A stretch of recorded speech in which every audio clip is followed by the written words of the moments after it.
हरिओम मित्रों, सनातन धर्म की जय हो।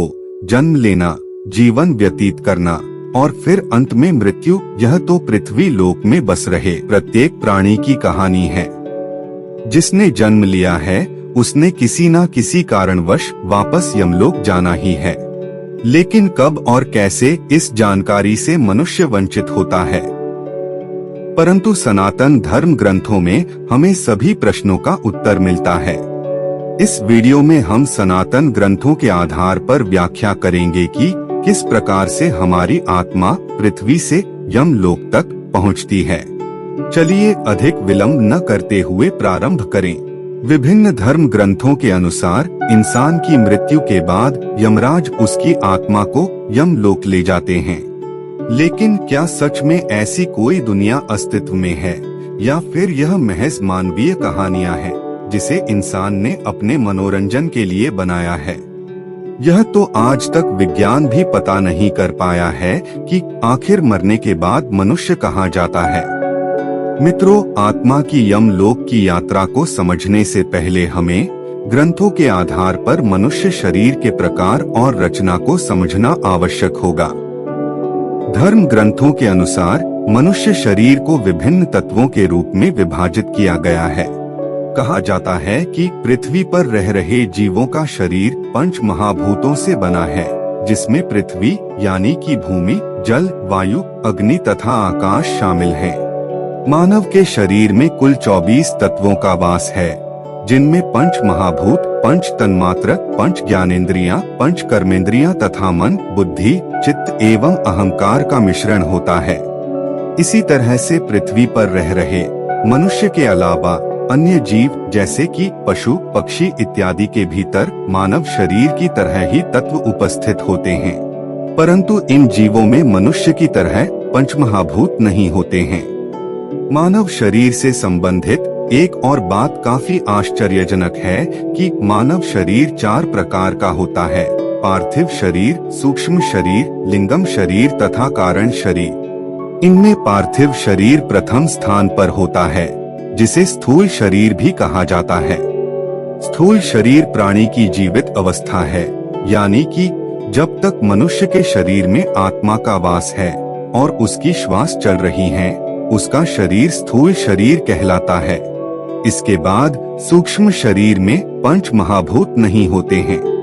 यह शरीर पारदर्शी होता है, यानी कि एक ऐसा शरीर जिसकी छाया नहीं पड़ती है। इस शरीर की आकृति तो स्थूल शरीर जैसी ही होती है, लेकिन 5 महाभूतों की अनुपस्थिति के कारण यह शरीर हल्का होता है, परंतु इसमें शक्ति बहुत अधिक होती है। सूक्ष्म शरीर ही भूत प्रेत आदि की देह होती है। सूक्ष्म शरीर वालों के लिए पृथ्वी जैसे ठोस ग्रहों पर निवास आवश्यक नहीं है। इस तरह का शरीर तो अंतरिक्ष में भी रह सकता है। केवल वही सूक्ष्म शरीरधारी पृथ्वी के आसपास रह सकते हैं जिन्हें पुनर्जन्म लेना हो, परंतु वे अंतरिक्ष में एक निश्चित सीमा से आगे नहीं जा सकते हैं। कई बार सूक्ष्म धारक शरीर पृथ्वी पर स्थूल शरीर वाले मनुष्य से संपर्क भी करते हैं। अब बारी है तीसरे प्रकार के शरीर की, जो है लिंगम शरीर। लिंगम शरीर एक ऐसा शरीर है जिसमें मानव जाति के 24 तत्वों में से केवल 13 तत्व शामिल होते हैं। इस शरीर में 5 कर्मेंद्रियां, 5 ज्ञानेंद्रियां तथा मन, बुद्धि एवं अहंकार होता है। मान्यता है कि लिंगम शरीर का निवास चंद्रलोक में होता है।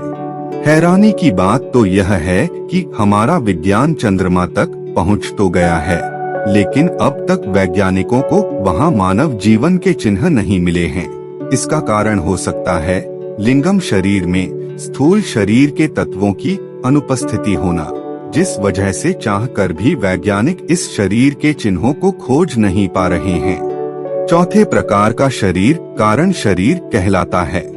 हिंदू धर्म ग्रंथों के अनुसार इस प्रकार के शरीर का आकार मानव शरीर में मौजूद अंगूठे के समान होता है। मानव शरीर के इस पड़ाव तक आकर शरीर की अपनी अस्मिता खो जाती है और वह आत्मा में परिवर्तित हो जाता है। इसीलिए कारण शरीर का आकार केवल एक अंगूठे के समान बताया गया है। मित्रों, शरीर के चारों प्रकारों की रचना को समझने के बाद अब हम जानते हैं कि मृत्यु के बाद आत्मा किस प्रकार से यमलोक की यात्रा करती है। गरुड़ पुराण के अनुसार देहावसान के बाद स्थूल शरीर छूट जाने पर जीव कुछ समय के लिए कारण शरीर में निवास करता है। मित्रों, कारण शरीर की गति प्रकाश की गति की तरह होती है, जिस कारण से प्राणी की आत्मा शरीर से छूटते ही 2 मुहूर्त में ही यमलोक पहुंच जाती है। यमलोक पहुंचने के बाद प्राणी के पाप पुण्य, अच्छे बुरे कर्म आदि की छानबीन होती है और आत्मा के मुक्त होने की कार्यविधि यहीं समाप्त नहीं होती है। उस प्राणी के पाप तथा पुण्य का हिसाब लगाने के बाद अगले 2 मुहूर्त में उसे यमलोक से अपने मृत शरीर के पास वापस भेज दिया जाता है।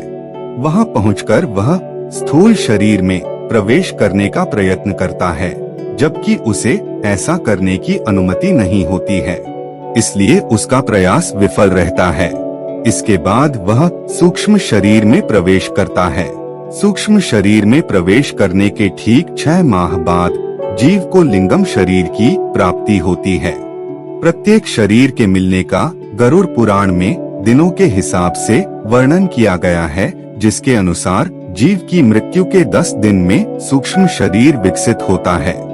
इसके बाद 11वें दिन से जीव पुनः सूक्ष्म शरीर धारण कर पृथ्वी से बृहस्पति ग्रह तक की यात्रा आरंभ करता है।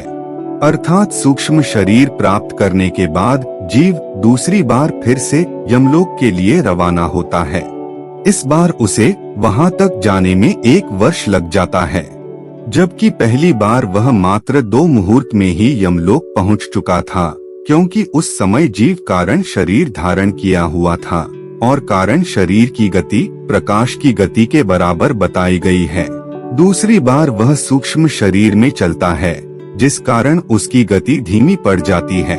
अब सूक्ष्म शरीर धारण की हुई यह आत्मा बृहस्पति ग्रह की ओर बढ़ने लगती है। इस बीच उसे एक वैतरणी नदी पार करनी होती है, जिसे पार के बाद उसे लिंगम शरीर की प्राप्ति होती है।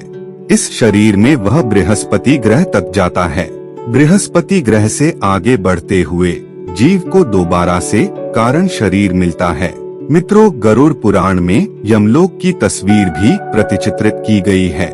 इसमें बताया गया है कि यमपुरी के बाहर एक विशाल घेरा बना हुआ है। इस स्थान पर रहने वाले जीव कारण शरीर धारक होते हैं। कारण शरीर की अवस्था प्रकाश पुंज होता है, इसीलिए यह प्रकाश किरणों के रूप में हमें दृष्टिगत हो सकती है। आज के समय में जिस प्रकार से विज्ञान हमें अनेक ग्रहों की तस्वीर प्रदान कर रहा है, वह बेशक सही है, लेकिन वह वहां मौजूद किसी शरीर के अस्तित्व का पता लगाने में आज भी असमर्थ है। इसमें विज्ञान की कोई गलती नहीं है, क्योंकि जिस अवस्था में जीव वहां मौजूद हैं, उस अवस्था को साधारण मनुष्य द्वारा पहचान कर पाना कठिन हो सकता है। इन्हें पहचानने के लिए एक खास तरह की शक्ति की आवश्यकता हो सकती है।